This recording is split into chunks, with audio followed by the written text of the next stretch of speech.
Então, gente, boa tarde. Quero começar agradecendo o convite da Miriam, né, para estar aqui com vocês, com esse grupo, né, de formação de professores, né, com artes e culturas. E gostaria muito de estar aí hoje. Me planejei, me organizei, fiz todos os planos para visitar com vocês ontem a Bienal, para participar do dia todo de conversas. Queria também, conhecer a pesquisa, né, que vocês estão fazendo, que é essa pesquisa, né, ampla, com várias universidades presentes, até mesmo com parceiros, né, da Colômbia e do Uruguai. Muito bacana.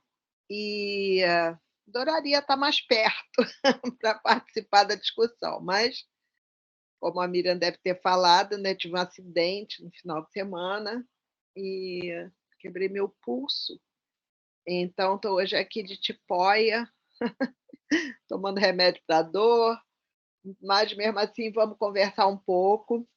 Acho que temos muito assunto, né, então é sempre bom, né, estar junto. E eu e a Miriam temos uma longa trajetória realmente de trocas, né, e então é muito legal estar acompanhando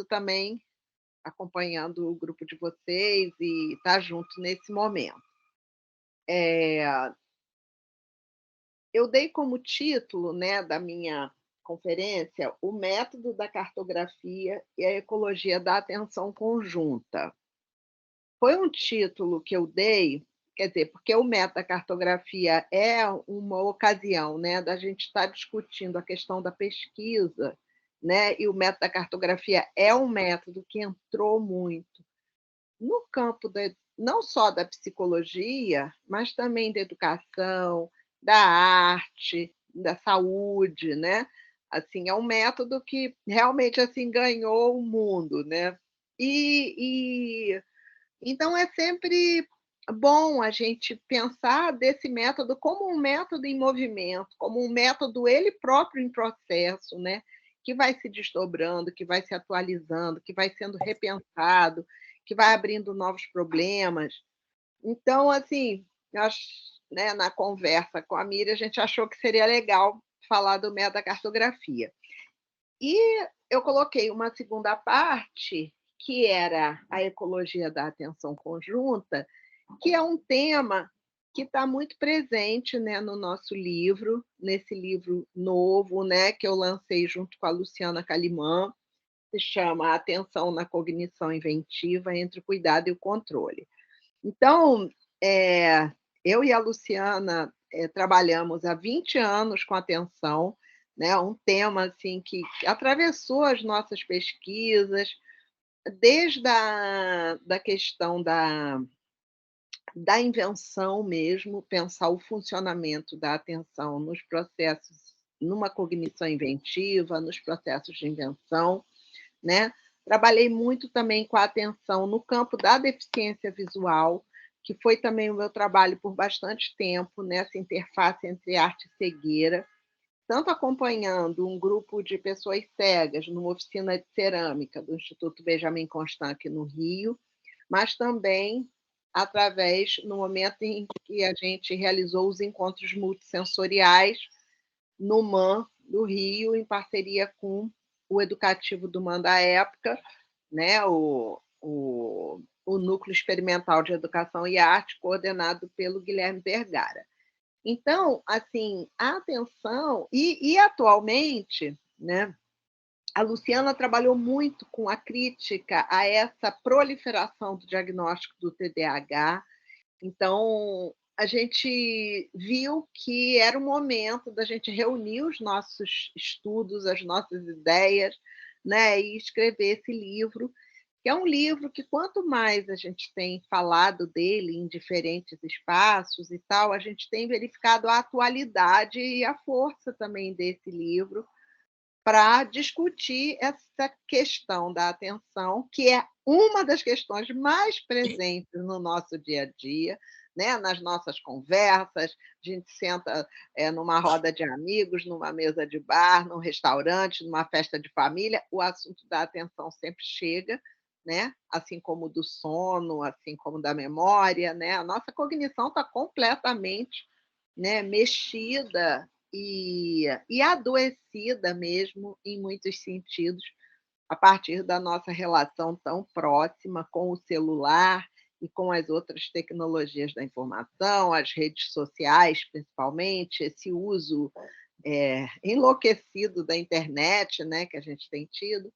Então o Sim. livro, ele se mostrou um livro, assim, muito atual, né, ele, tanto de artigos que a gente escreveu separado, como artigos que a gente escreveu junto, e ele tem uma característica que tem tudo a ver com a nossa conversa aqui hoje, que é, em primeiro lugar, porque ele tem uma crítica em relação a essa abordagem dominante, né, que tem sido a abordagem mais hegemônica, vamos dizer assim, sobre a atenção no mundo atual, que é essa abordagem que só fala em atenção, desatenção, trabalha assim com a ideia de uma espécie de processo binário, ou você está atento ou você não está atento, sempre a ênfase na ideia de foco. Foca aí, você está sem foco, como se a atenção fosse sinônimo de foco, né?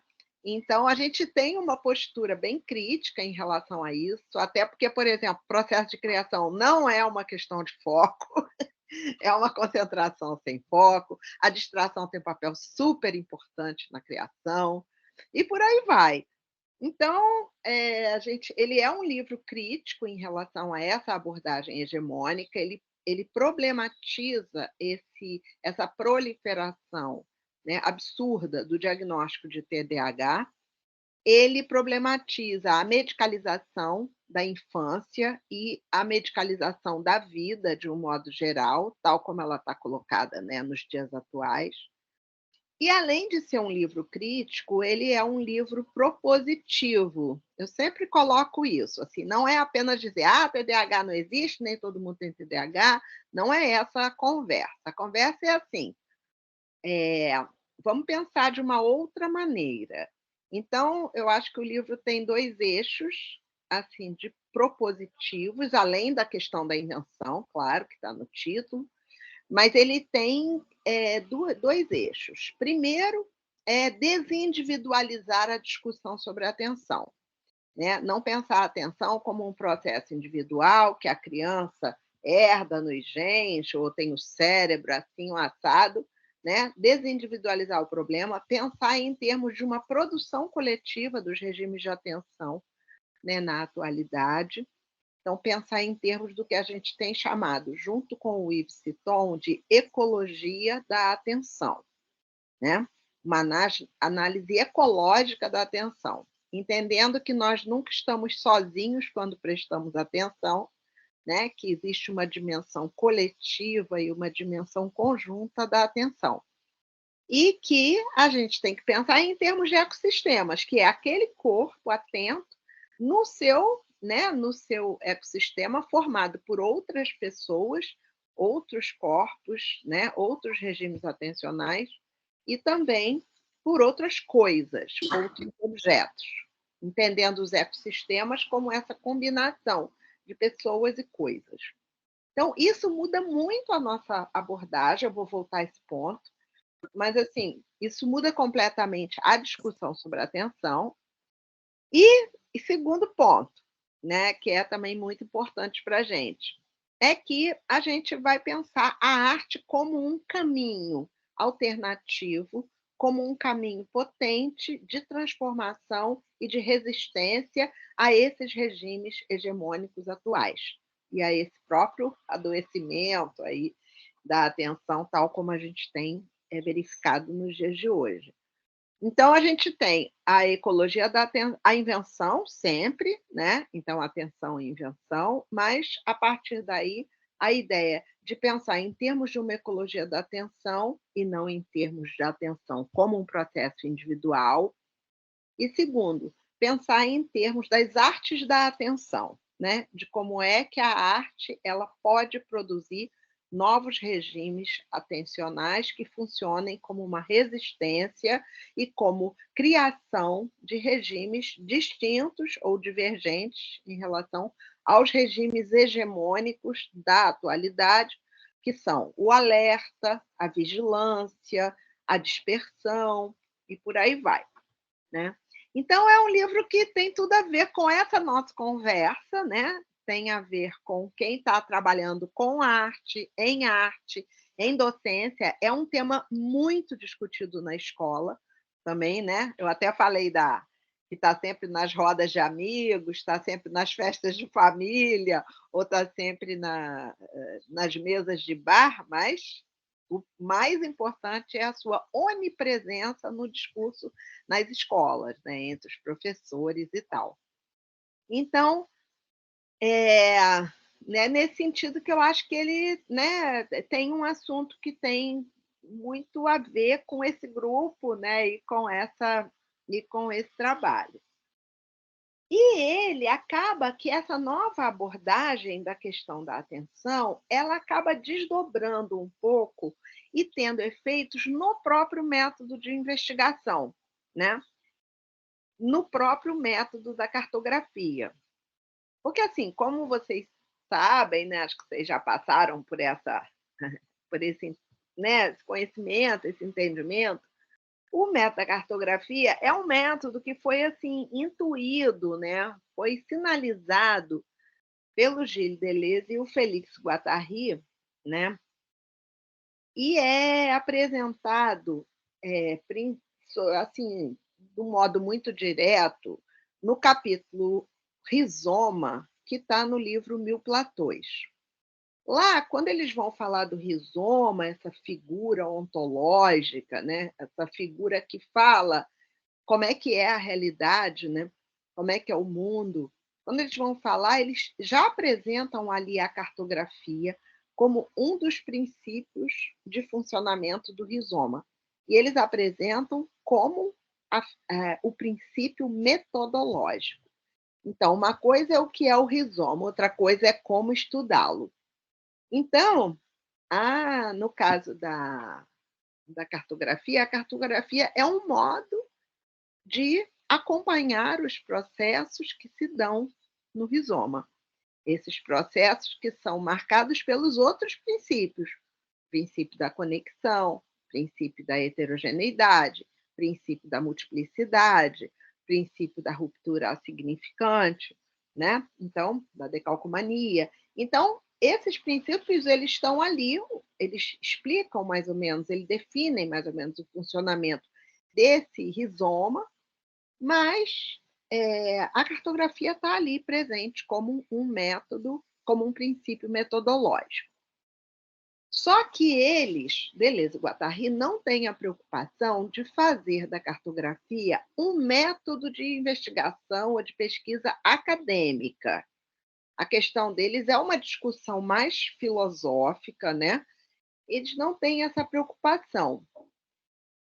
A Sueli Ronick, no Brasil, ela dá vários passos a partir dessa intuição e dessa sinalização do Deleuze e do Guattari, e vai escrever a cartografia sentimental, a cartografia do desejo. Ela desenvolve bastante essa ideia da cartografia.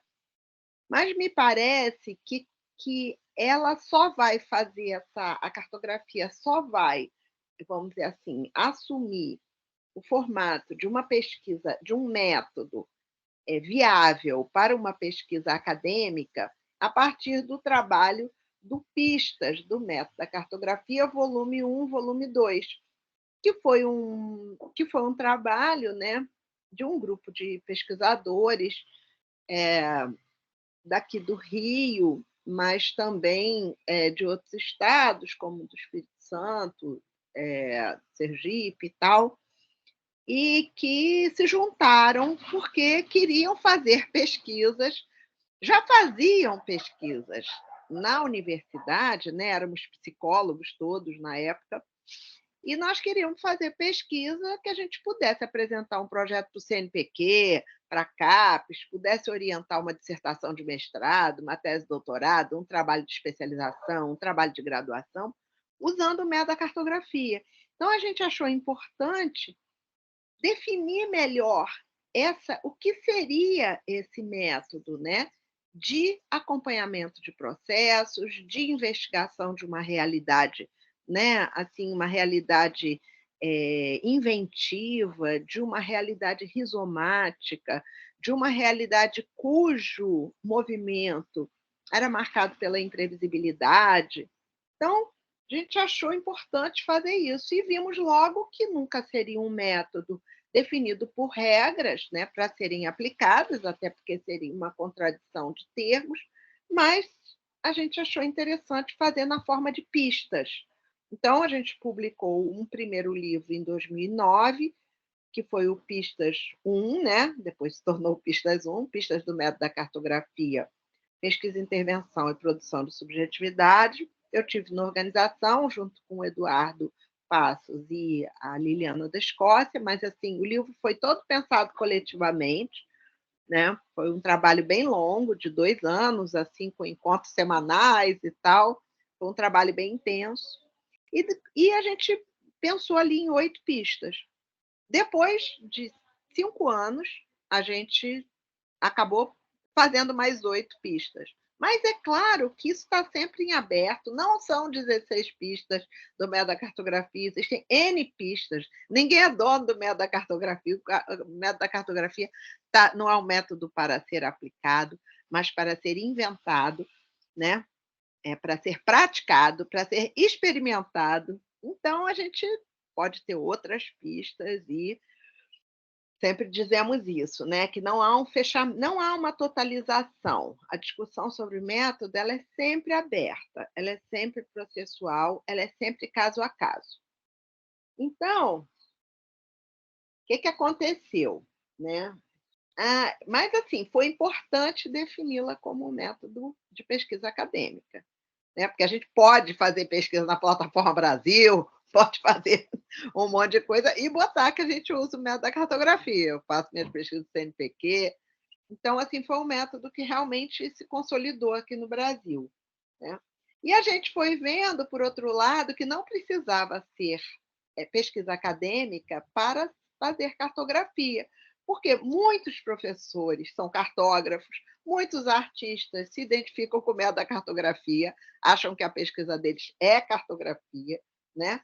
Eu já escrevi um texto sobre o bebê cartógrafo, porque também entendendo que a criança, o bebê, ele também é capaz, né, ele mais talvez do que ninguém, ele é um cartógrafo, ele observa, ele acompanha processos, ele habita territórios, ele acessa o plano coletivo de forças. Então, o surfista, né, o Guattari sempre falava isso, né, dos esportes, assim, não tradicionais, né, os esportes que tinham que compor com fluxos. Então a gente poderia pensar no surfista, até mesmo no jogador de futebol, né, vários esportes que incluem muito a criação. Então, como se o próprio, né, jogador, o skate, né, ou o próprio ele mesmo fosse um mapeador, sei lá, desse plano coletivo de forças. Mas de qualquer e o mediador, né, o mediador, com certeza, a prática de mediação é uma prática cartográfica, né. Quando vocês formulam a ideia, né, a Miriam falou muito sobre isso, né, que a mediação não é uma ponte entre a obra e e o público, né, entre o observador e a obra, mas ela é uma rede, a gente está falando disso, né, a gente está falando desse mapeamento de olhares, de relações, de forças, de perspectivas, de afetos, né. Então isso tudo é cartografia. Então, muitas vezes você diz que faz cartografia e não faz, porque o processo continua tão duro quanto uma pesquisa pautada no modelo da representação, e outras vezes você faz cartografia mesmo sem ter exatamente passado por uma formação cartográfica, mas porque a sua atenção é uma atenção voltada para o plano de forças moventes, para o plano de afetos, para o plano coletivo, para o plano de imanência. Então, eh, nós aqui nessa conversa, né, porque eu quero falar, mas eu também quero ouvir vocês. Eu quero também que a gente tenha, né, um tempo para dialogar um pouco. E, nessa conversa, eu pensei em falar basicamente sobre a pista da atenção, que é uma pista que dialoga, além de estar muito presente no nosso livro, ela é uma pista que é uma das pistas do método da cartografia que mais circulou por aí. Eu acho que ela é uma pista original, porque, eh em geral, os métodos de pesquisa, se você abrir qualquer manual de metodologia de pesquisa, mesmo que seja qualitativa, normalmente não fala, mesmo que seja etnográfica, não fala sobre a atenção, no máximo fala de uma observação participante, mas não tem essa discussão sobre qual é o seu ethos em campo, porque pesquisa, atenção é atitude cognitiva, né? Atitude é uma a atenção é um ethos do pesquisador, né, é o modo como ele está no campo. Atenção não tem conteúdo, né, é um processo cognitivo interessante, porque ele é um processo vazio, ele é pura atitude, né.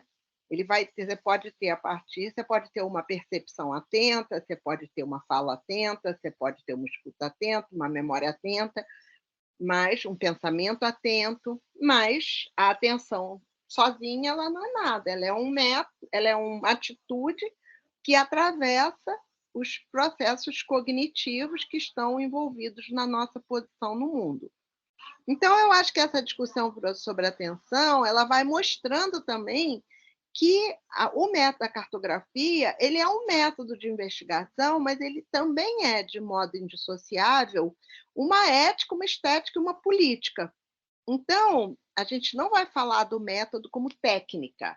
Técnica seria, né, se a gente achasse que dá para encontrar regras e tal, mas não, ele é uma ética, uma forma, a atenção do cartógrafo é um certo modo de estar no campo. É uma certa ética de pesquisa, é uma certa relação com o outro, é uma certa relação com os objetos desse ecossistema. Então, ele é uma pista bem interessante para a gente abrir a discussão de metodologia, que é importante, a gente não recusa a ideia de método, ao contrário, né? A gente aposta na ideia de método, mas um método que não é técnica, um método que é também uma política, uma ética, uma estética. Então, quando surgiu o, o, o, o texto sobre o funcionamento da atenção no trabalho do cartógrafo, foi uma pista até que eu escrevi, ele está lá no primeiro livro, né? No livro 1, ele foi uma das primeiras pistas assim a ser pensadas. Na época eu já estava envolvida com o estudo da atenção, já estava fazendo pesquisa sobre a atenção dos cegos na cerâmica no museu, então já estava com essa questão na cabeça e achei que era importante formalizar isso como uma discussão metodológica. Até porque eu conto essa história, né, as minhas alunas que estavam fazendo a pesquisa sobre a atenção dos cegos durante o processo de criação, na oficina de cerâmica, todo dia me perguntavam: "Mas aonde que eu tenho que prestar atenção?" Eu falava: "Gente, a gente está preocupado com a atenção deles e vocês só estão falando da atenção de vocês". E eu não sabia orientá-las direito. E eu parei para pensar, falei: "Não, acho que eu tenho que escrever sobre esse negócio, tem que me colocar também esse problema da nossa maneira de estar em campo", né. E aí, bom, no texto, né, na discussão desse primeiro texto sobre atenção, tem 2 pontos. Bom, tem uma discussão bem grande sobre que já abre muito a discussão sobre atenção, trazendo autores como William James, autores como Bergson, autores como o Varela, como o próprio Freud, né, que vão falar de uma atenção não utilitária, não pragmática, não interessada, mas uma atenção aberta, uma atenção concentrada, uma atenção flutuante, uma atenção que não se define pelo foco, e sim pela sua flutuação. Então, o Pierre Vermeersch também foi um autor bem importante nessa discussão. O próprio da atenção é flutuar, o próprio da atenção é a sua modulação.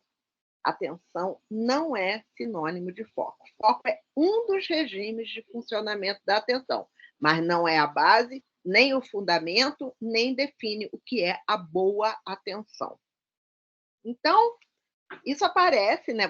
Quando você vai a campo, você não vai com foco. Então, eu propus lá no texto aqueles 4 gestos, não sei se vocês já tiveram oportunidade de ler, mas eu proponho 4 gestos de atenção no campo, né? Quando você vai a campo. Eu fiz muito baseada na investigação na oficina de cerâmica do Benjamin Constant. Então, seria assim: o primeiro gesto é o rastreio, que é quando você entra em campo sem ter nada em foco, sem ter uma pergunta tão definida na frente, um problema já formulado, mas você entra e faz uma varredura mais ou menos aleatória no campo, né? Você faz a varredura mais solta, até que, nesse momento, você é tocado por alguma coisa que está acontecendo e que te surpreende. Então, segundo gesto, o toque. O toque significa tocar e ser tocado, né? Foi até uma linguagem bem pertinente para a discussão com arte e deficiência visual, né? Que era objeto da pesquisa. Então, o segundo, então, o primeiro gesto é o rastreio, o segundo é o toque. Algo me toca, né? Algo me afeta de forma mais ou menos imprevisível. E quando algo me afeta, o que faz a atenção do cartógrafo? Ela pousa naquele elemento, naquele signo, naquele enigma, naquilo que ele não entendeu, naquilo que perturbou, que intrigou, que forçou a pensar, porque eu não tinha uma resposta pronta. Então, terceiro gesto é o gesto do pouso. Quando a gente fala que a gente pousa a atenção, eu falo no texto, né? Não é uma parada do movimento, não é uma pausa no movimento, é um pouso no movimento. Por quê? Porque quando eu pouso naquele problema que eu não entendi direito, quando eu me detenho nele, quando eu deixo ele produzir ressonâncias em mim, né? Quando eu faço isso, eu estou exatamente na movência do não saber. A questão não é cristalizar numa resposta. A questão não é responder rapidamente de que se trata, né? Mas é pousar naquela dinâmica de forças, naquele movimento, naquela indefinição, que muitas vezes é o momento da colocação do problema. E o quarto gesto é o gesto do reconhecimento atento, que é um conceito do Bergson que eu utilizo no texto para dizer assim: bom, depois que você não entendeu, depois que você foi tocado por alguma coisa que você não esperava, e depois que você pousou no problema, e você vai tentar produzir sentido. Você não vai simplesmente, não entendi nada, estou com um problema, não sei o que está se passando. Você não fica só na suspensão. Você vai também produzir sentido, e pode ser sentidos, múltiplas camadas de sentido, que você vai produzir a partir das suas referências, né, de memória, as suas referências ancestrais, a sua imaginação, os seus sonhos. Então, o Bergson fala: você vai fazendo movimentos circulares de produção de sentido, que você pode produzir vários sentidos. Então, a pesquisa cartográfica, quando ela produz algum tipo de sentido, não significa uma resposta única para uma questão, mas um campo de ressonâncias, né, um campo de reverberações, camadas de sentido, que normalmente não acabam com o problema, mas dão algumas soluções que podem ser provisórias, que podem, né, ter, soluções que abrem novos problemas, inclusive, como toda boa pesquisa. Toda boa pesquisa não se fecha, ela abre novas perguntas, né, novos problemas. Eu sempre falo isso para meus alunos: não pensem que vão estudar e acabar com os problemas. Quanto mais a gente estuda, mais problemas a gente tem. O estudo e a formação da gente leva à investigação no sentido do exercício da problematização, e não como leva a gente a ser solucionadores de problemas, né. Então, isso é muito legal também, e dá uma tranquilidade, né, na gente, assim, porque acaba que uma pessoa muito experiente, às vezes, muito que conhece muito um assunto, às vezes ela consegue ter a pergunta de uma criança, né, uma pergunta inocente, mas que, né, para ela nada é dado, né. Isso aí tudo tudo pode ser, eh, tudo pode estar em questão. Então, essa questão dos gestos da atenção já estão lá no primeiro texto. Aí e um outro ponto, que também é muito importante, que está no texto, que é definir a atenção não como atenção de um sujeito a um objeto que é uma forma, né. A gente, lendo um pouco do Deleuze e do Guattari, a gente vai ver que o que caracteriza esse pensamento, né, dos estudos da produção de subjetividade, a filosofia da diferença, é a ideia de que as formas que estão no mundo, elas todas têm uma zona de adjacência, onde elas são processuais, onde elas são moventes, onde elas, né, elas são um conjugado, uma amarração, elas são um tecido de linhas heterogêneas conectadas, mas sempre tem pontas soltas. Então, ao mesmo tempo que você tem formas no mundo, você tem também forças circulantes. Isso, assim, tanto quando eu estou falando de subjetividades, no caso, se eu estiver falando do artista, ou se eu estiver falando do pesquisador, ou se eu estiver falando, né, de um visitante, vamos dizer, de um museu, observador, assim, como quando eu falo também dos objetos. Então, se eu falo, de uma, sei lá, de um livro, ou se eu falo de uma obra de arte, né, eu estou sempre falando de algo que, ao mesmo tempo, é um objeto, mas é uma forma, mas também é um campo de forças moventes. Claro que a proporção é diferente, se você está falando de um sinal de trânsito, ou se você de uma placa de trânsito, ou se você está falando de uma obra de arte. Claro que a movência, a imprevisibilidade, a indeterminação, ela é sem comparação num caso e no outro, né. Mas, de qualquer forma, a gente sempre fala de que há uma coexistência de formas e forças, tanto quando falamos de subjetividades, quanto falamos de objetividade. Tanto quando falamos de pessoas, como falamos de seres vivos, como falamos de objetos, como um computador, um celular, um livro, né, uma caneta. Tudo que existe na nossa frente é, ao mesmo tempo, uma forma individuada e um conjunto de forças em estado de movimento. Então, essa ideia da coexistência, né, de formas e forças, que está lá colocado no Deleuze e está também colocado no Varela, quando ele vai falar de enação, né, enação de mundo, como, eh produção do sujeito do conhecimento e tal, com questões diferentes, mas a lógica, o raciocínio é o mesmo, né. Então,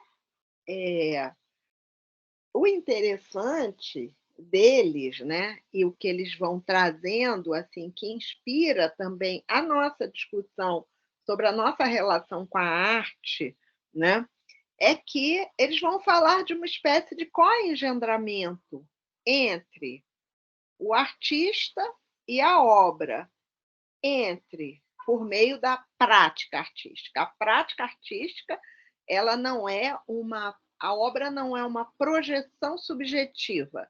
Eu sempre falo isso, dei muitos anos aula de arte e psicologia na UFRJ. Minha primeira aula era assim: "Gente, não vamos psicologizar a arte, não vamos explicar a arte pelo artista". Porque senão você cai nessa tentação, né, ainda mais na faculdade de psicologia, de achar que é a psicologia que vai ter a verdade sobre a arte. Então eu sempre falava assim: "Não, a gente tem que pensar em dupla captura. A gente tem que ver o que que a arte tem a ensinar à psicologia e o que que a psicologia ajuda a pensar a arte". Mas nunca psicologizar a arte, seria explicar a arte pelo artista. Por quê? Porque a arte não é uma projeção subjetiva. A arte é muito mais assim, o artista e a obra de arte, eles são feitos por práticas artísticas. E eles são produzidos por um movimento de co-engendramento ou de co-emergência. Eles são produzidos. Não posso usar outra mão para fazer aqui, mas eles são produzidos ao mesmo tempo pelas práticas artísticas.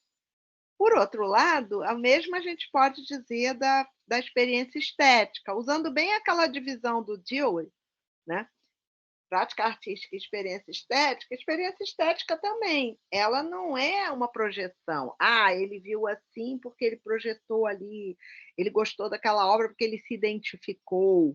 Ah, porque ele projetou ali o que ele já sabia". Não, ao contrário, né, a experiência estética ela produz subjetividade, ela não é uma projeção. Se ela não produzir subjetividade, ela talvez não tenha sido uma experiência estética. Vou voltar depois a esse ponto, né. Mas ela a ideia é que tanto a prática artística quanto a experiência estética, elas produzem esse co-engendramento. No caso, é o próprio observador, né, que a gente pode chamar de observador, pode chamar de visitante, pode chamar de percebedor, né, a gente tem vários espectador, tem várias maneiras de nomear, né, aquela pessoa que vai ao museu, vai a uma exposição, vai à Bienal, né, vai ter uma experiência junto à obra às obras, né. Então, a questão é que ela não vai ali simplesmente para se reconhecer, ela vai ali para passar por um movimento de estranhamento. Ela vai ali para ter rastreio, toque, pouso e reconhecimento atento. Então, o esquema da atenção cartográfica é também um esquema que a gente pode pensar como sendo aquele que caracteriza a própria visita, né, a uma exposição de artes e tal. Então, esse modelo do coengendramento, né, que é muito o modelo Varela, Deleuze e Guattari, é muito uma formulação que percorre os dois, é uma maneira de pensar bem mais interessante do que o modelo interacionista. O que é o modelo interacionista? Ah, tem um pouquinho da obra que influencia e tem um pouquinho do observador também, do percebedor, do visitante, do espectador. Então você quer uma explicação muito rasa, né, tem um pouquinho de cada um, é mais ou menos. Eu não gosto dessa explicação, porque ela quando a gente fala em interação no sentido pelo menos tradicional, em psicologia, você está falando de uma interação de formas. Então você está falando de interação de sujeito com o objeto. Você está falando de interação da obra com o artista, ou da obra com o observador. Então, o que que a gente está propondo, né, dentro de uma análise cartográfica? A gente está apostando numa atenção ao plano coletivo de forças, e não só uma atenção às formas. Por isso que a gente não trabalha muito com o modelo, com a ideia assim, o modelo interacionista. Não que a gente não fale de interações, a gente pode falar de interações, conexões, etc. Mas o que, que eu estou querendo dizer com isso? Interação sujeito-objeto, interação sujeito-sujeito, ou eu estou falando de conexões no plano de forças?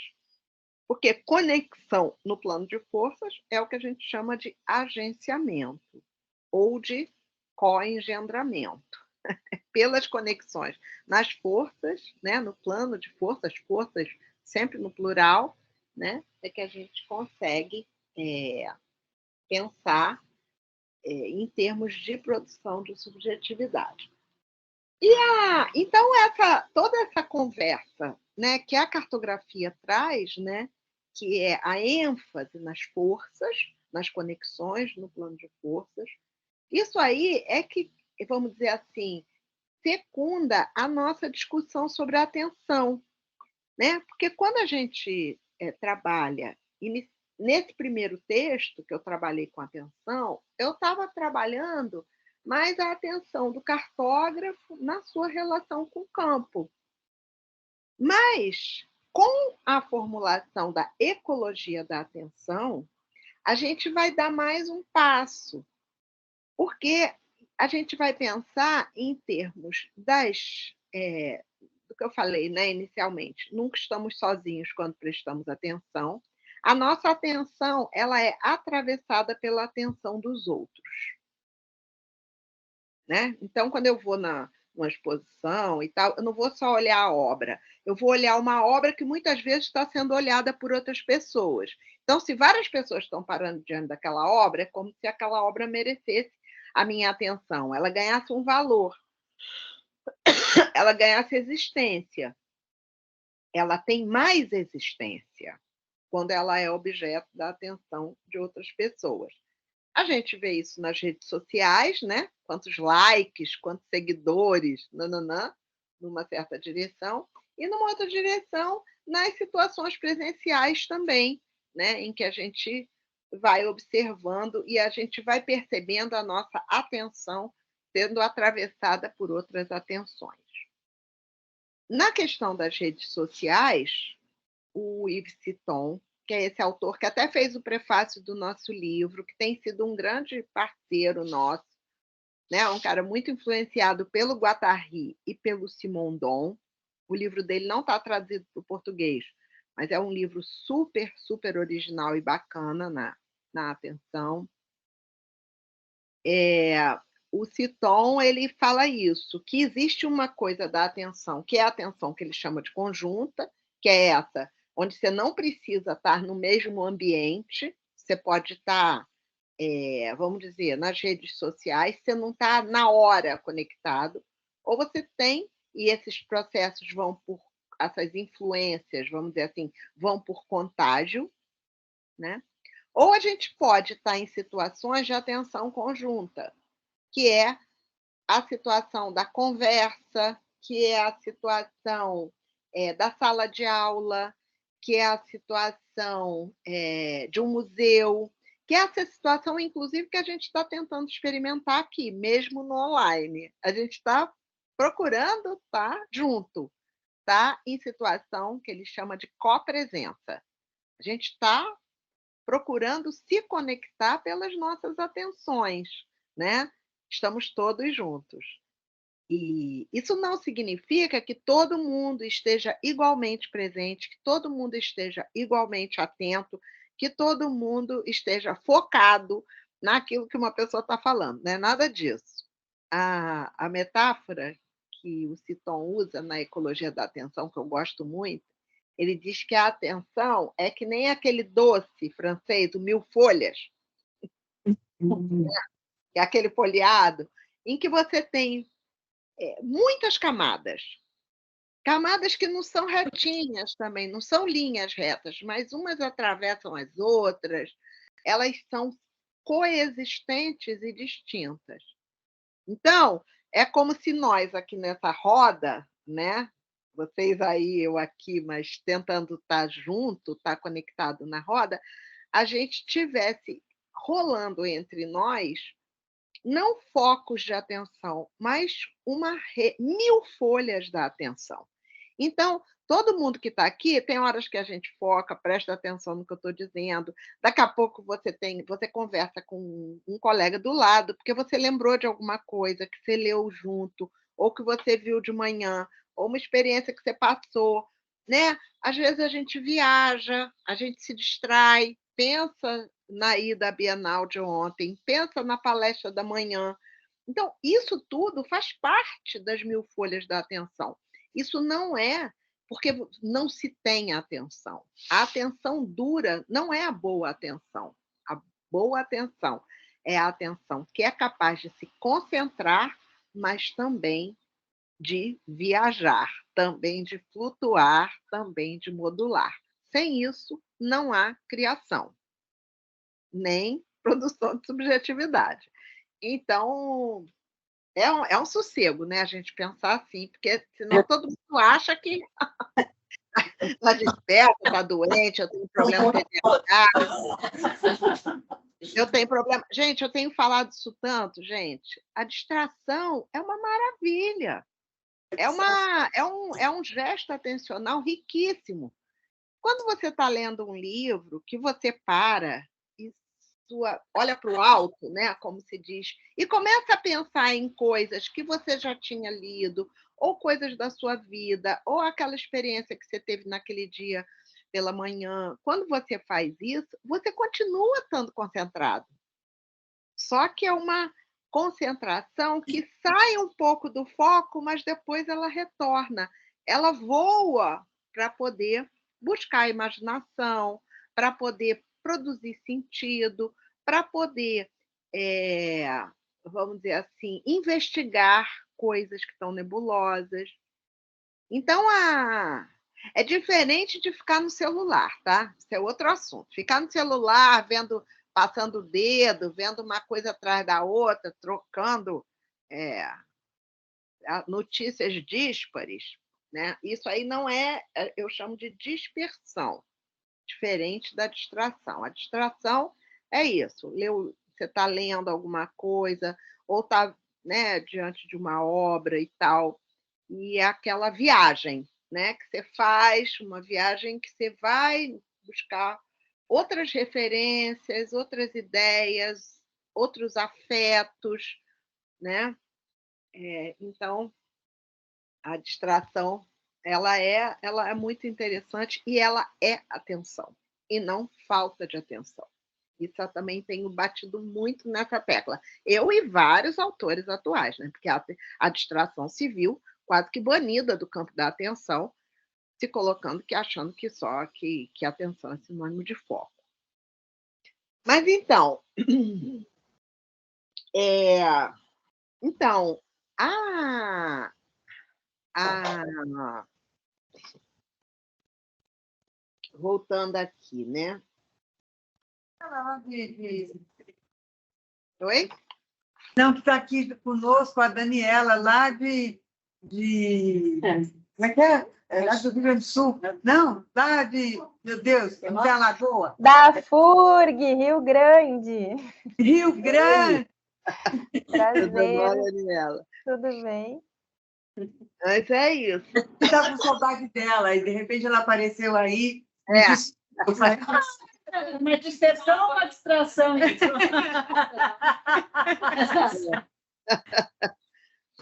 Mas então, eu estava falando das 1000 folhas.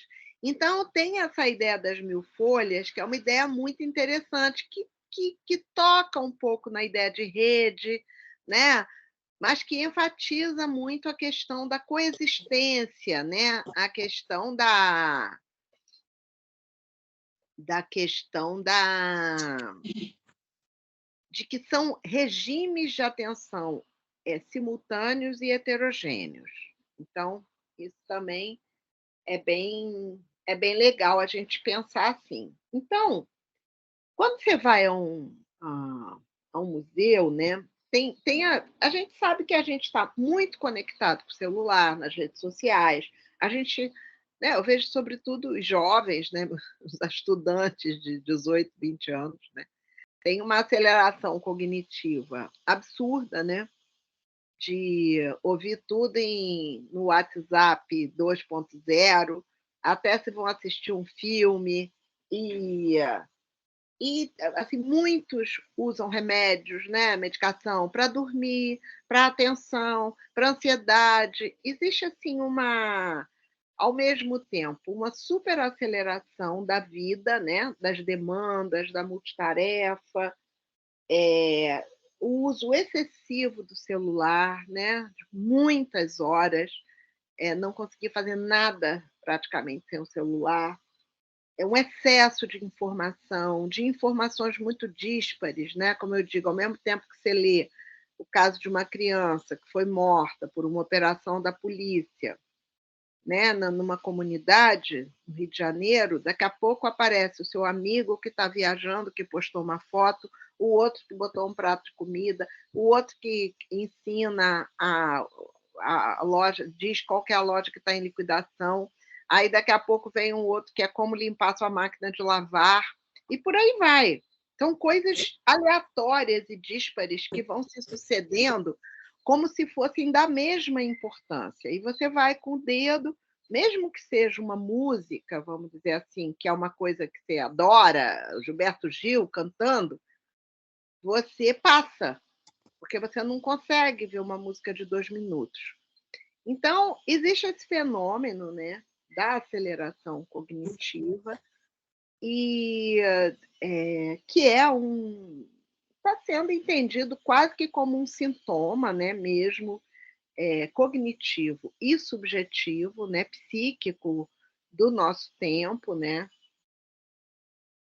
Tem gente falando em psicose coletiva, né, em função dessa coisa excessiva e indiscriminada, né, que gera comportamentos também violentos e várias coisas.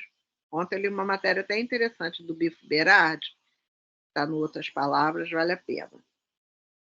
E é isso. Então, quando a gente está com a atenção dessa forma, né, muito tomada por isso, na hora que você vai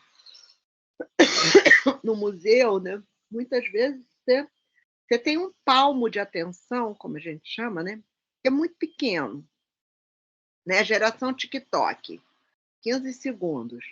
Quanto tempo ficar diante de uma obra? 3, 15, 5 segundos frente a uma obra? Gostei, não me acrescentou nada, não faz sentido, passei, né? Tem essa questão aí. E a experiência estética, né, se você pensar no funcionamento da atenção na experiência estética, ela é uma atenção que ela não é responsiva, ela não é automática.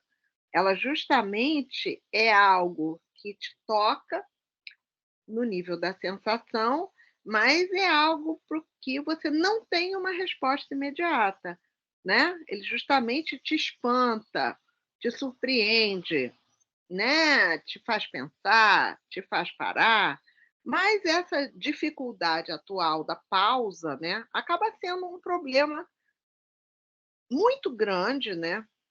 Tanto para a ecologia dos espaços expositivos, né, como museu, exposição e tal,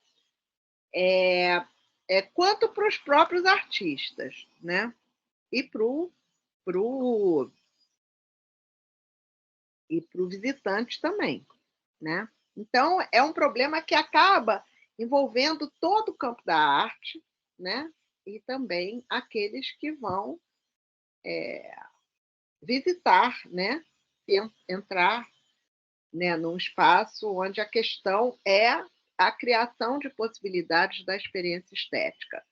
Então, uma vez eu conversei, até fazendo uma pesquisa sobre acessibilidade na França, eu conversei com uma pessoa do Educativo do Louvre e ela me disse que a pesquisa deles é que eram 3 segundos diante de cada obra. Mas, assim, quem já foi ao Louvre sabe que há uma sobrecarga de informação. O espaço expositivo é uma quantidade de obras que você começa a ficar apressado para ver tudo, e aí você não vê nada. Você passa andando, assim, pelas salas. Então você já pode fazer a discussão no próprio nível da maneira como você expõe, né, a maneira como você faz o projeto museográfico ali.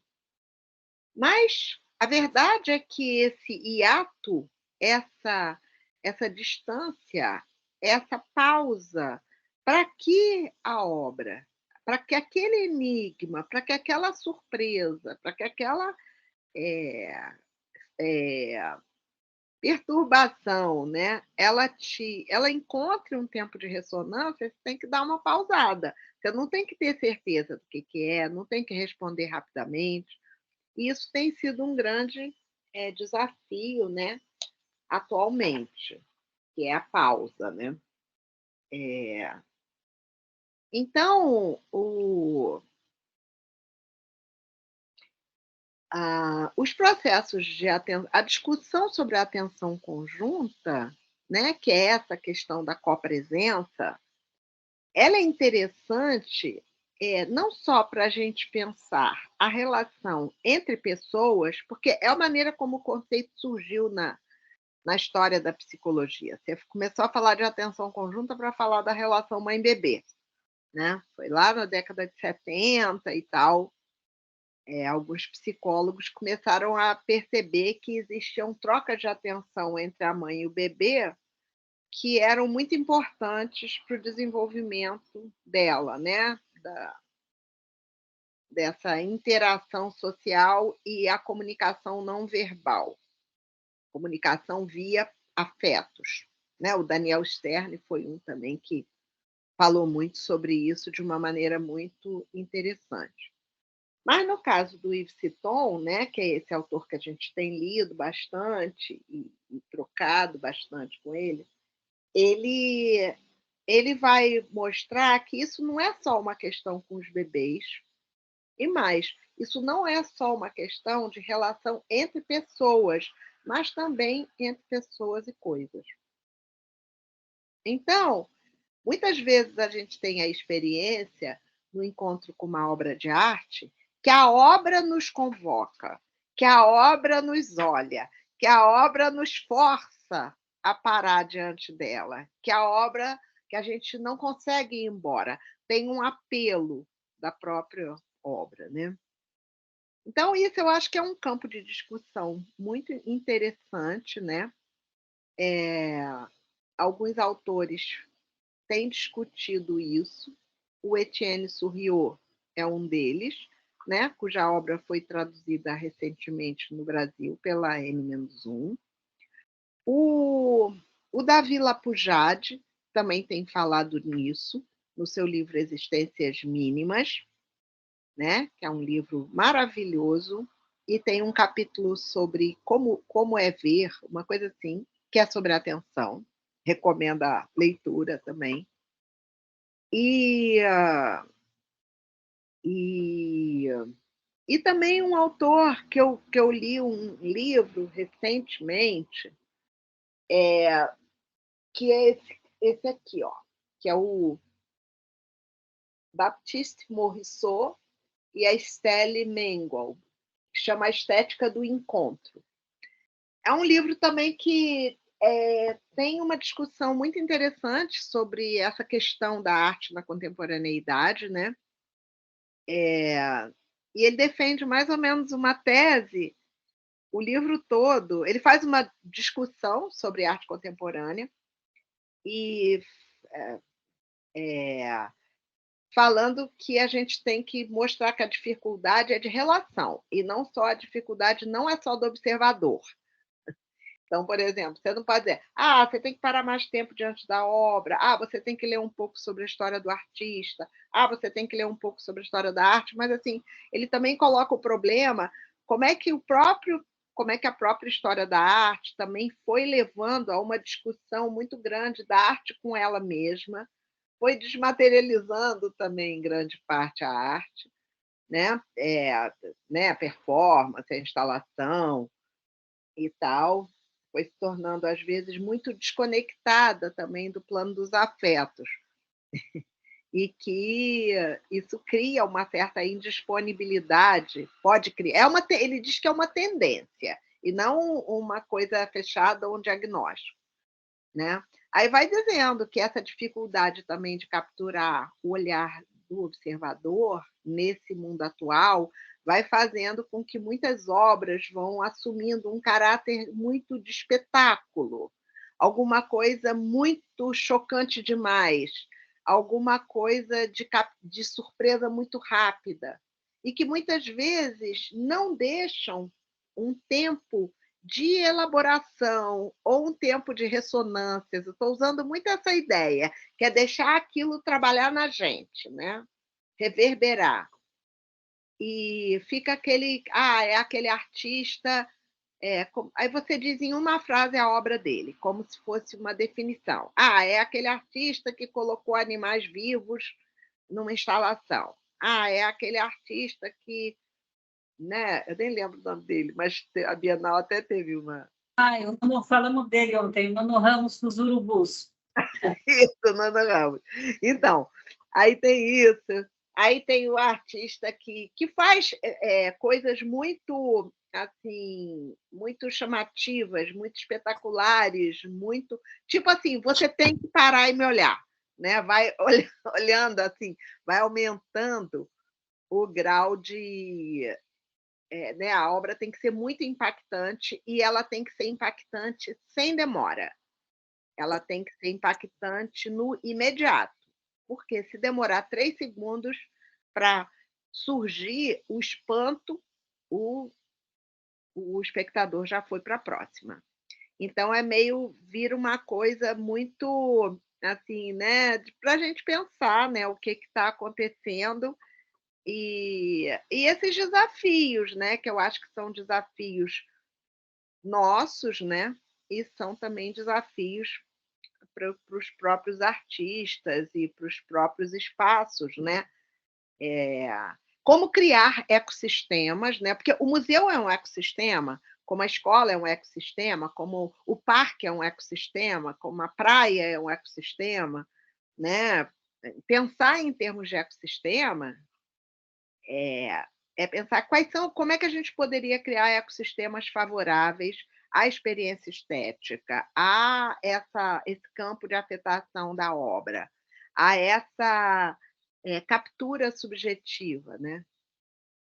Porque uma das coisas que o Morisot fala no livro dele é que só há encontro. Ele discute longamente esse conceito de encontro com a obra, encontro com a obra. Então, ele diz que só há encontro quando há transformação, quando há processo de individuação. Então, se há encontro, o espectador sai com alguma coisinha fisgada dentro dele que pode fazer com que ele continue pensando. E alguma coisa também que possa produzir algum nível de sentido para a obra. Então, ele diz que quando a pessoa sai da exposição falando baixinho, assim, achei interessante, mas não entendi nada, eu acho ótima essa frase. Achei interessante, mas não entendi nada. Ele diz que provavelmente não houve encontro em nenhum nível, porque não basta achar interessante, alguma coisa tem que te fisgar, alguma coisa tem que te tocar. Se não tocou, não necessariamente o problema é seu. Então, talvez seja uma proposição mesmo da arte que faz com que ela seja uma arte, ele chama, menos disponível para ser acessada, né?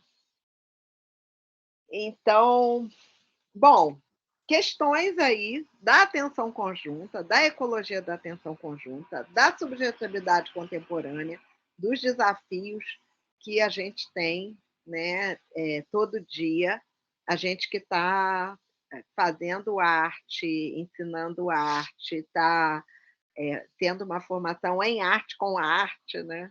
Eu acho que é alguma coisa que nos faz pensar. Mas eu estou vendo aqui que são 3h30, eu estava querendo ouvir vocês, eu lancei umas ideias aí, não estou pensando em fechar, assim. Eu queria conversar um pouco mais, assim, até sobre essa visita, né, que houve ontem, junto, ou sobre as pesquisas de vocês, se essas questões têm se apresentado, se faz sentido isso que a gente está conversando aqui, que eu trouxe para, né, para dialogar com vocês. Essas questões da atenção contemporânea, essas questões da atenção nos espaços, né, nos ecossistemas produzidos pelos centros culturais, pelos, né, espaços de exposição, pelos museus. Como é que vocês estão? Como é que isso, né? O que faz pensar, né, sobre isso? Tem uma questão, um comentário, quando você falou dessa visita ao Louvre, eu fiquei... Está escutando bem, Virginia, quando a gente fala assim?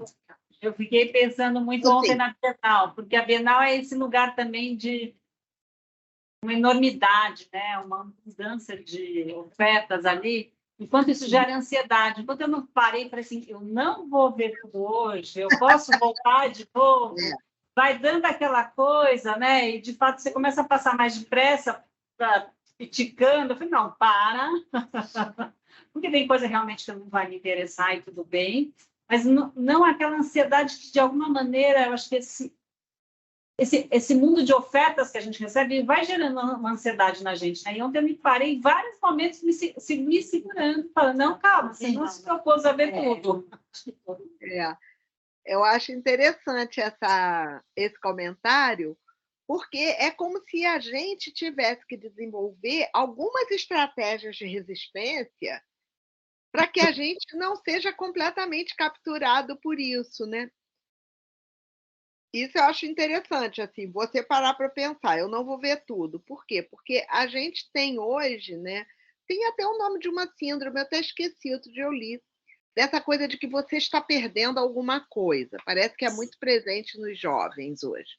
Se ele fica sem celular, ele entra em desespero porque ele acha que alguma coisa está rolando que ele não está sabendo e que ele precisava saber.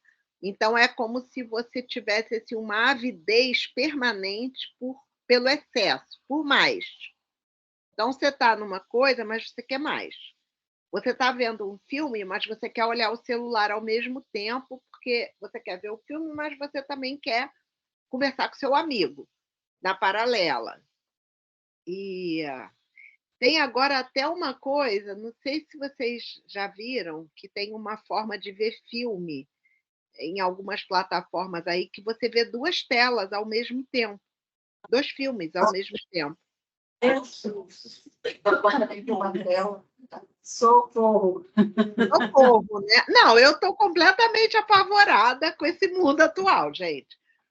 Mas, assim, eu acho que realmente é um trabalho que está sendo feito muito voltado para a atenção e que isso está tendo um desgaste muito grande também na nossa capacidade de entrega, na nossa capacidade de imersão numa experiência. A própria dificuldade que hoje existe de se ler um livro, gente. Não precisamos ir longe. Se você manda um texto, né, eu vejo assim, meus alunos, eu mando um texto de 20 páginas, eles leem 2, porque eles leem no celular. Então, como lê no celular, tudo parece enorme. Textão. 2 páginas é textão.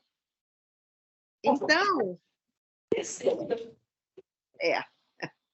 Então, isso vai produzindo, porque a tela é pequena, então a proporção ela é toda diferente. Fora que no celular você não sabe em que página você está. Você não sabe se você está na 2, se você está na 10, você não sabe se você já leu 2, se você já leu 5. Então, tem toda uma questão assim da pausa, né? Da dificuldade da pausa, de uma sociedade do excesso mesmo, né? do excesso. O celular em si é a fonte do excesso. E, como diz o Citon, é o vampiro da atenção, né? Ele vampiriza toda a nossa atenção. Então, isso tem muitas repercussões. E eu acho que a experiência com a arte é um dos fatores assim que trazem uma dificuldade, né, maior. Tem um livro novo que saiu também, que eu também recomendo para vocês, estou dando várias. Tem muita gente discutindo isso, né, que a gente está falando. Então, um deles é um autor que eu gosto muito, que chama-se Jonathan Crary. Talvez vocês conheçam, porque ele é um historiador da arte, né, americano, assim, de esquerda, e ele tem vários livros. Um que se chama Técnicas do Observador, o outro chama-se Suspensões da Percepção, o outro chama-se 24/7, que é um livro que discute a questão do sono na sociedade capitalista atual, e esse último agora dele, que se chama Terra Arrasada. No Terra Arrasada, o nomezinho já é, o título já é arrasador. Mas o terceiro capítulo do livro é uma longa discussão sobre percepção e atenção, que ele analisa os efeitos do celular e do uso da internet na percepção e na atenção, sobretudo das crianças, né? Que é como se essa aceleração ela vai gerando uma dificuldade de lidar com formas ou imagens dotadas de algum grau de ambiguidade, de algum grau de indecidibilidade, como se isso diz respeito tanto a obras de arte, como diz respeito também ele fala também da percepção das emoções no rosto, como se a criança ela vai sendo treinada no emoji. Então, todas as emoções são muito extremas. Então, ou é a gargalhada, ou é o chorinho, ou é o ódio, ou é né? Então, aí tem o medo, a raiva, é muito estereotipado. Então, quando você tem uma expressão emocional que seja nuançada, por exemplo, como a gente percebe às vezes, ela disse que estava tudo bem, mas eu percebi que não estava, porque o jeito que ela falou isso, eu vi que. Então, você percebe uma ambiguidade, uma ambivalência na emoção, né? Ela está querendo transparecer com a forma, com o conteúdo, que está tudo bem, mas eu sou capaz de perceber que não está tão bem assim, talvez pelo tom da voz, talvez pelo modo como ela, pelo olhar dela. Então, são coisas sutis de captação do plano coletivo de forças, do plano de afetos. E é como se isso fosse sendo um pouco destreinado. Então, por um lado, acho que assim, o que a gente percebe é que isso está sendo muito, vamos dizer assim, ameaçado mesmo, essa nossa capacidade, e, ao mesmo tempo, é a arte que pode concorrer de forma mais significativa para o cultivo de outras formas de atenção que não seja essa atenção acelerada, de quase que intolerante com as pausas, né, com a problematização, tal como a gente vem sendo formado pelas redes sociais, que não é um determinismo tecnológico, mas a verdade é que no ecossistema que a gente vive, o celular não é um detalhe, né? Desde que a gente acorda, a primeira coisa que a gente faz é olhar o celular. Quando a gente vai dormir, a última coisa, geralmente, que a gente faz é olhar se tem alguma mensagem de última hora. Então, assim, a arte ela está meio que numa charneira, porque, por um lado, a experiência estética ela tem que ser muito bem, vamos dizer assim, a criação de condições para a experiência estética, ela é bem delicada, é uma questão bem delicada no momento, e, ao mesmo tempo, a aposta é na arte mesmo, continua sendo. Quando a gente faz a crítica da medicalização da vida, da medicalização da infância, é a arte que está lá, que pode, vamos dizer assim, ler um poema, é aprender um instrumento, é desenhar, é ir numa exposição, é isso que pode trazer uma, vamos dizer assim, uma alternativa e uma bifurcação desse rolo compressor das tecnologias e da aceleração cognitiva nos dias atuais. Então, a arte, ao mesmo tempo, ela está, né, assim, nessa encruzilhada, mas, ao mesmo tempo, ela é o caminho e é a nossa aposta, né?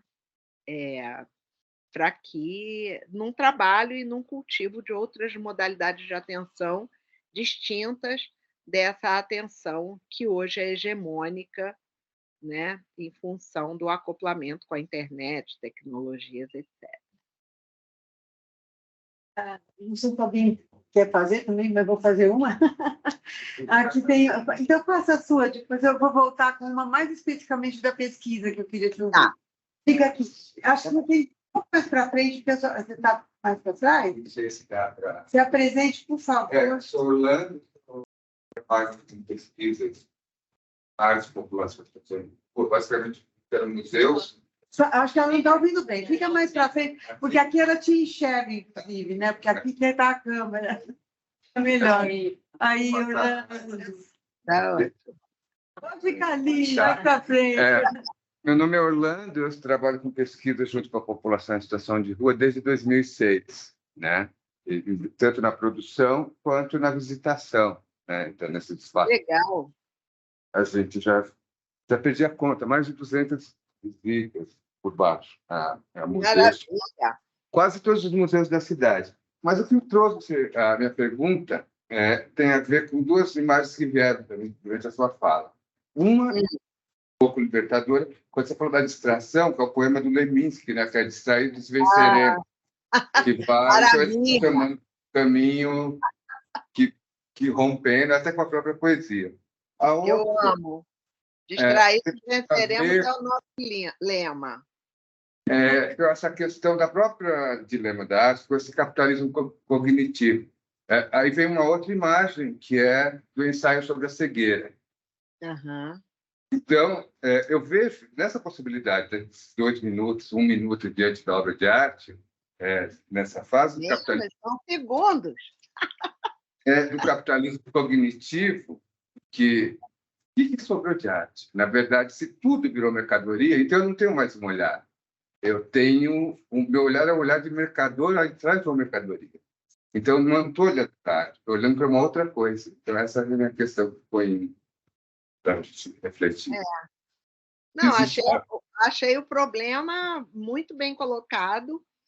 Eu não tenho uma resposta, né? Mas, assim, eu passo a bola aí para a gente discutir isso, porque isso é muito importante. E, sobretudo, esse caminho, né, que implicitamente você já está apontando, que é esse trabalho mesmo com a população de rua, um outro tipo de trabalho com a arte, né? Mas é muito importante a tua questão, muito. Eu lembrei do Cazuza, que eu adoro cantar, que o acaso vai me proteger. Quando eu andar, eu sou a própria distraída, que o acaso me protege, não estou distraída. Muito bom, isso consolou todo mundo. Eu senti que bateu bem.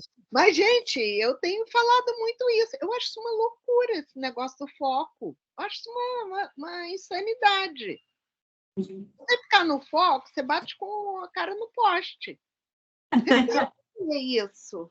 Você tem que ter uma atenção ao fundo, você tem que ter flutuação. Isso é a saúde da atenção, gente. É diferente de você estar capturada pelo Instagram, e o WhatsApp o dia inteiro agarrada vendo uma coisa atrás da outra. Não é isso. Isso não é distração. Isso você troca um foco pelo outro, é deslizamento. Deslizamento de foco. Eu até explico num texto aqui do livro, que é o Aprendizagem da Atenção na Cognição Inventiva, eu explico isso, a diferença entre a distração, a dispersão, a concentração e a focalização, que são coisas parecidas, mas são regimes diferentes. Até vale a pena, assim, porque a distração, ela compõe com a criação. A concentração também. A focalização e a dispersão é que estão do outro lado, né? É que são exigidos pelo mundo do trabalho, para que você possa ser multitarefa, para que você possa ser chamado 24 horas, 7 dias por semana, para responder. Esse é o outro lado, né? Mas a distração maravilhosa. Então, eu tenho uma pergunta em relação à pesquisa, estou aqui pensando, nós temos uma grande tarefa amanhã, né? Quer dizer, começa já tarde para a gente organizar isso e continuar até amanhã. Porque a gente tem muitas proposições realizadas em grupos diferentes, né? Em lugares diferentes, ideias que foram inicialmente partidas do mesmo gatilho, depois de Bolsonaro, a gente gosta de usar essa palavra gatilho, que foram assim inspiradas, né, provocadoras, né? Mas e o que a gente tem para nossa atenção, né? A gente tem nas fotos que a gente tem a atenção dessas alunas nossas dentro desses espaços. Que provocaram a atenção de quem fotografou também, a atenção está lá de quem a gente pode ver no sentido até de expressões, e não também chama atenção, a atenção daquela carinha daquela menina, a gente tem a atenção delas, né, mais feminina, isso o feminino, né, mais atenção delas, que é possível ver na fotografia, a gente tem a atenção de quem fotografou, tem a nossa atenção como leitores disso, que vem junto com as palavras também, e atenção às palavras que estão lá, né? E temos o grande desafio de olhar como tudo isso pode nos dizer coisas, né? É a produção de sentido todo o tempo, a partir de alguma coisa que é coletiva, né?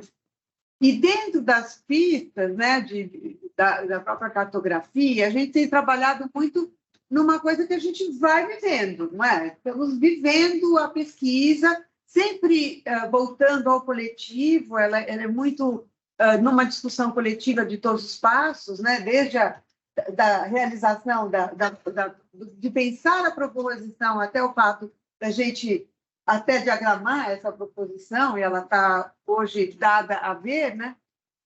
Como que, a seu ver, a pedagogia, o método cartográfico pode nos ajudar nesse grande desafio, né?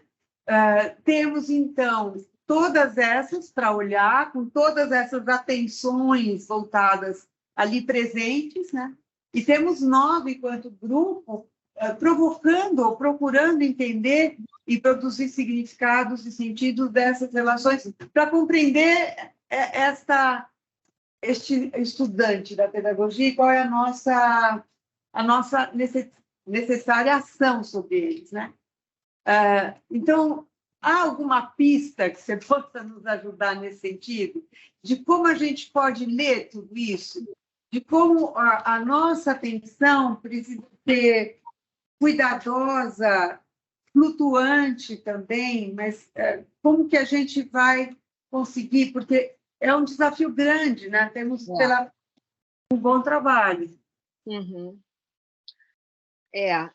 Eu acho, Miriam, que eu acho muito interessante esse tipo de caderno que vocês estão fazendo, com essa documentação toda. Porque é um hábito que eu também tenho nas minhas pesquisas. Eu sou hiper pela documentação, muito. Eu acho muito importante escrever, fazer diário de campo, falar como é que foi, se for o caso também fotografar e tal, mas assim, principalmente eu acho que os relatos cartográficos. E depois que esse material está pronto, eu aposto que a gente tem que estudar o material que a gente produziu. Por quê? Porque tem uma etapa da cartografia, né, que não é só uma etapa, é uma atitude também, mas não deixa de ser uma etapa, que é a análise, né? Porque vocês estão, acho que assim, o que vocês fizeram mais assim, o grande empreendimento, que não é pouco, foi reunir os dados, apresentar as proposições, ver como aconteceu, fazer o registro, como apresentar a pesquisa até aqui. Mas eu acho que, como vocês estão fazendo uma discussão em nível nacional, assim, até incluindo, né, colegas, companheiros, né, de outros países, eu acho que tem que haver um momento de encontrar alguns analisadores que vão atravessar todos essas investigações, né? Assim, é o que me parece a busca dos analisadores, porque é até uma pista, né, lá da cartografia, que é uma pista que eu gosto muito, que ela vai falando disso, que frente a muitos dados, quando a pesquisa é grande, ou porque você fez muito tempo, ou porque ou porque é muita gente envolvida, quando a pesquisa é de fôlego maior, às vezes você fica preocupada porque você tem dado demais, né? Você tem dado demais, e o que você vai fazer com tudo isso? Então, eu acho que a gente tem que ter na cabeça assim, que muita coisa vai ficar de fora, né? E que a gente vai escolher alguns analisadores que atravessam esses diferentes cadernos, esses diferentes relatos, essas diferentes experiências, né? Será que todas as obras vão ser essas 5 proposições, né? Será que elas são igualmente potentes para serem analisadas? Que resultados que elas produziram? Ou eu vou trabalhar com 2, ou vou trabalhar com 3? A gente sempre tem que pensar que, às vezes, menos é mais.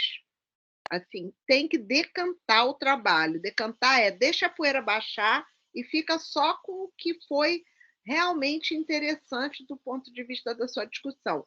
Esse desapego, eu acho que às vezes é importante, porque é melhor para você conseguir analisar melhor. Assim, eu não me expliquei muito bem.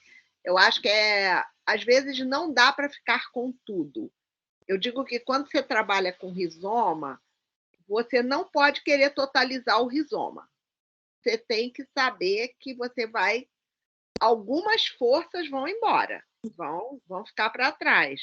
Então, você tem que navegar entre as forças, mas não pode se afogar nelas. Essa é a minha... Eu daria essa dica, assim, que é ver o que é mais forte. E como que eu vou definir os analisadores, né? Porque, às vezes, de uma pesquisa, você não tem... Outro dia eu fui de uma banca de uma tese, a menina tinha 16 analisadores. Eu falei assim, olha só, isso não existe. 16 analisadores, tem que ter 2, 3 analisadores, 4 no máximo. Porque senão é muito assunto. Aí acaba que você passa muito superficial por tudo. E, às vezes, se você trabalhar com um número menor de analisadores, você pode trazer uma discussão teórica mais relevante.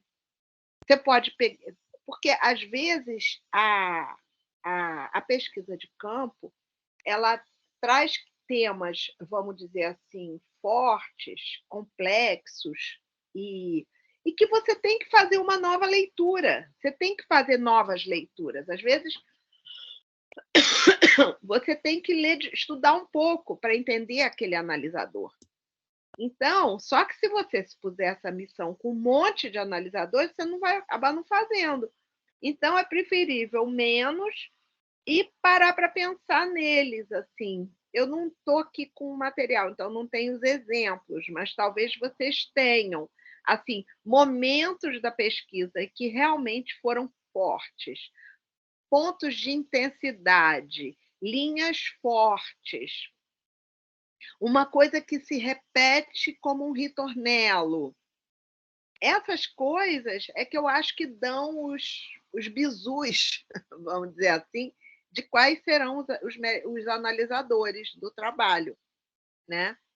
Então, a meu ver, assim, mesmo estando meio assim, sem ver o material, mas assim, eu acredito que seja um pouco assim, porque quando eu sempre faço pesquisa assim também de tipo 2 anos, não é aquela pesquisa que vai um dia ali, deu uma olhada, vou fazer aqui uma primeira cartografia para contar esse encontro. Não, assim, cartografia a gente brinca que é slow science. É uma coisa lenta. Para realmente você cartografar um território, você tem que habitar ali um pouco, você tem que ir, assim, deixando... Não, isso realmente foi muito interessante, né? Isso realmente foi forte, isso aí leva a gente a pensar. Então, se você faz um trabalho com população de rua, talvez você tenha que ler alguma coisa que te ajude a pensar a situação específica da arte naquela população de rua, ou com população de rua. Então, na hora que você vai fazer a análise, você vai trazer mais elementos. Aí você traz as situações de campo e você estuda um pouco mais para poder dialogar com o campo. Porque não é aplicar, mesmo a gente que trabalha com cartografia, eu sempre falo disso. Não vamos tomar a filosofia da diferença como uma teoria que eu vou aplicar em diferentes casos. Não é isso. Não é aplicação de teoria. Todo mundo já sabe quais são os conceitos, então eu vou trazer. Não. Se eu vou cartografar uma situação de rua, eu tenho que dialogar um pouco com quem está estudando situação de rua. Eu não vou só botar Deleuze ali e vir com aquele monte de conceitos, entendeu? Enxurrada de conceitos. Se eu vou, por exemplo, quer ver? Tem um artigo no Pistas, que é o Cartografar e Habitar um Território Existencial. É uma pista também muito interessante, que é uma pista que fala de uma cartografia que é feita num grupo de capoeira. Então, o fato do material ser aquele requer que se vá na bibliografia sobre capoeira um pouco. Não é a mesma coisa fazer uma pesquisa com capoeira, fazer uma cartografia com capoeira e fazer uma cartografia numa escola de classe média, entendeu? De São Paulo. Não é a mesma coisa. Então, por quê? Porque, às vezes, as referências bibliográficas elas vão ser diferentes também. E podem ser, né, assim, mas ajudar a produção de sentido, né? Ajudar a produção de sentido. Então, eu acho que esse segundo momento é o momento de decantação, né? Para realmente ver se fica com menos coisas e menos coisas que se consiga analisar um pouco e não só... E aí eu acho que é isso, são os pontos de intensidade, são as linhas fortes, são os ritornelos, né, que comparecem, às vezes, em diferentes pesquisas. Olha com essa obra, olha, essa aqui também rolou, essa aqui também rolou. Então, não é uma coisa que você vai tentar explicar pela própria obra e não pelo grupo. É isso, a pesquisa é uma artesania, né? A cartografia, ela não se faz no computador.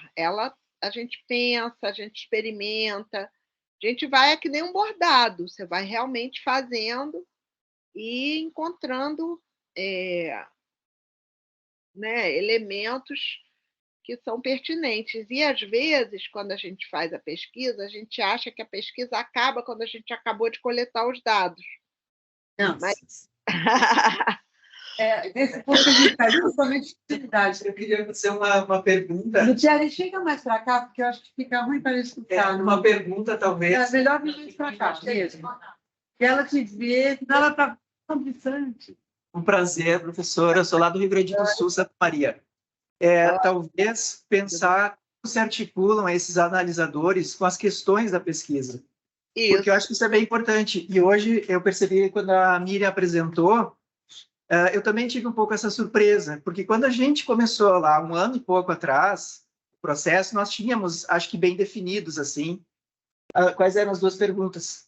E tanta coisa aconteceu depois desse processo, e eu acho que agora a gente vai vivenciar um momento que é crucial, assim, olhar para essas questões que nós tínhamos lá, né, perceber, assim, qual é o sentido delas hoje, e qual é a relação que nós poderíamos estabelecer, o tensionamento dessa nomenclatura que eu estou conhecendo agora, desses analisadores, com essas questões de pesquisa, que foi o start inicial da pesquisa. Eu acho que isso é legal, sim, porque, às vezes, a gente, em cartografia, fala muito no redesenho do campo problemático, porque, às vezes, você começa com uma questão, mas o próprio campo ele te responde de uma maneira diferente do que ele não responde o que você pergunta. Então, o Bruno Latour usa um conceito que eu acho muito interessante, a gente tem usado na cartografia também, né, que é o conceito de recalcitrância. A recalcitrância é a desobediência do campo. Entendeu? Quando você faz uma pergunta, ele responde outra coisa. Aí você diz assim, ele não entendeu a pergunta. Não, talvez ele queira falar de outra coisa. Ele pode estar querendo colocar um problema que você não colocou, né? Então, isso você tem que suspeitar também que o teu problema pode não ser um verdadeiro problema, né? O Bergson fala isso, que é um negócio legal, que ele diz assim, a categoria de verdadeiro e falso não se aplica apenas às soluções, mas também aos problemas. Às vezes, você quer levar um problema para aquele grupo, mas aquilo não faz sentido. Aquilo não se coloca como problema, ele quer colocar outro problema. E aí você tem que dar o protagonismo para o campo, porque senão você não está fazendo cartografia, cadê você ser tocado pelo campo, cadê você pousar na questão que o campo abriu, você tem que... Por isso que cartografia não tem nada a ver com método subjetivo. Agora eu até estou escrevendo um texto para criticar essa posição, porque as pessoas ficam achando que o objetivo é o método tradicional, experimental, tananã. Mas, assim, a gente trabalha... Quem manda é o campo, gente. Você acha que o campo tem que obedecer ao teu problema? O seu problema pode não ser o verdadeiro problema. E você tem que se convencer que você pode redesenhar o campo problemático a partir das colocações que surgem ali. Isso é imprevisibilidade. Imprevisibilidade da pesquisa não é uma palavra só que está no método, não. Tem que ter, né? Então... Nossa, como você ajudou a gente, né? Nós temos mais do zero ainda. Aqui, Paulo. Vai lá, Paulo. Professor, obrigado pela aula. Sou Paulo de Brasília. Temos uma questão. Eu começo. Vamos começar assim. Qual a relação da sua experiência com a noção de atenção? Qual a relação entre atenção e intencionalidade? Aí eu vou explicar. Fenomenologia, ela explica a intencionalidade como um movimento em direção a. Então, quando nós vamos para uma aula, para uma exposição, ou em direção a uma obra de arte, a gente já manifesta uma certa intenção como aluno, como espectador. A gente tem uma outra intencionalidade, que é aquela do artista, do produtor.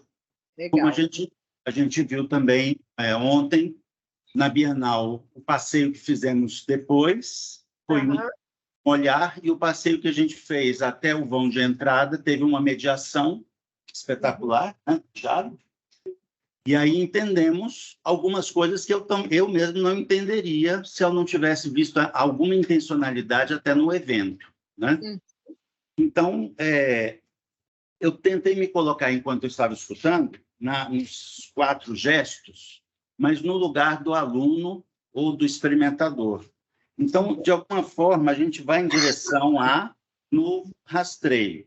alguma coisa nos toca, e aí eu reverbero, eu entro em uma certa sintonia, mas aí eu já tenho a manifestação de uma intencionalidade, porque eu fui em direção a e eu reverberei com, né? E em seguida eu vou pairar e vou observar com mais cuidado dentro do meu repertório, que é o objeto do nosso estudo, o repertório dos alunos em arte. E, finalmente, eu vou para o reconhecimento. Na conjugação com a intencionalidade da obra, né? Que a obra, eu coloquei, a obra tem sua própria intencionalidade também, né? Certo. Tá. E, finalmente, como aluno, como observador, eu vou ter que produzir o sentido ou os múltiplos sentidos, né? Que é uma certa observação, por último, que a gente fez ao coletar os dados. Então, me parece que o conceito de intencionalidade, como categoria de análise, é mais ou menos central na nossa expectativa aqui, porque pode ser sinônimo de organizador, pode ser sinônimo de didática e pode ser sinônimo de proposição. Todas essas três coisas têm uma intencionalidade. Eu só queria ouvir uma opinião no que eu estou pensando. Eu não sei se eu também consigo responder assim sobre a questão da intencionalidade, que é um conceito, né, fenomenológico. O Pierre Vermes, que é um dos autores que eu gosto da atenção, que trabalhou muito com Francisco Varela, ele é um fenomenólogo e ele fala que as variações da atenção, as flutuações da atenção, são as flutuações da intencionalidade. Isso então não tem não é só alvo, intencionalidade não é só alvo, é direção, né? Aí você pode ter uma direção mais definida ou uma direção menos definida. Então, quando você chega frente a uma obra, né, você não tem que ter eu quero saber o sentido, eu vou descobrir o que é. Você tem que, ao contrário, ter um mínimo de intencionalidade para que a intencionalidade que é da obra, a direção que é da obra, as forças da obra, a dinâmica da obra, ela possa te tocar. Então, na verdade, eu acho que isso a fenomenologia não faz, né? Mas a ecologia da atenção vai fazer, que é você entender como é que há uma agência da própria obra, né? O Lapujade vai falar disso, o Surriot vai fazer disso. A obra não é um objeto. A obra é um ator, é um agente dentro das conexões que vão acontecer ali naquele ecossistema. Então, ela não é simplesmente passiva, né? Ela tem agência, ela tem intencionalidade, né? E que transcende a própria intencionalidade do artista, né? Porque o artista pode querer fazer uma coisa e, na verdade, ele tem um retorno completamente diferente daquilo que ele imaginava. Isso acontece muito. A gente viu muito isso. Levando cegos ao museu, como é que eles tinham, muitas vezes, uma percepção da obra que era bastante diferente da percepção dos videntes, das pessoas que veem, né? Que têm a visão como seu sentido dominante. Então, eu acho que dá para pensar a importância da intencionalidade, mas pensando nessa intencionalidade que modula, né? Talvez o máximo de abertura para ser tocado por uma obra seja um grau quase zero de intencionalidade, ou que tende a zero, né? Para que justamente ela possa acolher a direção que a obra dá, né? Então, não é zerar, porque isso não existe, mas seria assim um movimento, sabe? A gente fala às vezes da diferença entre uma atenção que busca e uma atenção que encontra. São duas atitudes atencionais completamente diferentes. Uma, ela é ativa e ela tem normalmente um objetivo. A gente no Google, né? É a avidez de novidade que vai nos fazendo buscar. Ela está buscando. O que ela tem de menos? A abertura para o encontro. Porque quando você encontra, você já passou adiante. Mesmo que você ache legal, você dá uma paradinha, mas o teu dedo para, porque você quer ver mais aquilo que está embaixo, né? E E a atenção que encontra é essa atenção, muitas vezes, que procurando alguma coisa, encontra outra. O cartógrafo é isso. Você vai buscar, às vezes, um problema e acha outro. Que é mais interessante do que o seu, às vezes. Porque é o que faz sentido ali para aquele território que você está habitando. Então, esse jogo de cintura a gente tem que ver. Porque pesquisador, o cartógrafo, ele não pode ter um ego muito forte. Ele não pode dizer, esse é o interesse da minha pesquisa, esse é o interesse do pesquisador. Não, assim, ele tem que se abrir para as forças do campo. Então, o ego, ele é bandido na cartografia, né? Tem até uma pista que se chama a dissolução do ponto de vista do observador. Para falar disso, a gente tem que se recolher o nosso ego, né? Para se abrir às forças do campo. Claro que depois você tem a tarefa de lidar com aquilo e tal, mas é isso, gente. Vamos fechando, pessoal.